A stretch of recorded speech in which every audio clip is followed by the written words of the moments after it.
আমি খুব সহজতে ৰাতিপুৱা আমি পতাকাখন উত্তোলন কৰি দিছো। কিন্তু আমাৰ যিটো স্বাধীনতা সংগ্ৰামত ত্যাগ আৰু কষ্ট, আমি সেই কথা পাহৰি গ'লে নহ'ব।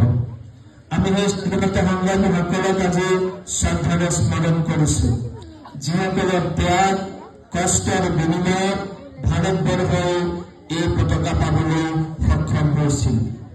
তোমালোকে আগতে নিশ্চয় শুনিছা যে আমাৰ ভাৰতবৰ্ষত ব্ৰিটিছে কি কৰিছিল?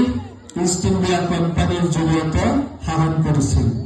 আৰু এই শাসনৰ লগতে ব্ৰিটিছে যেতিয়া ভাৰতবাসীক শোষণ কৰিবলৈ আৰম্ভ কৰিছিল, তেতিয়া ভাৰতবাসী লাহে লাহে ব্ৰিটিছৰ শাসনৰ বিৰুদ্ধে সংগ্ৰাম কৰিবলৈ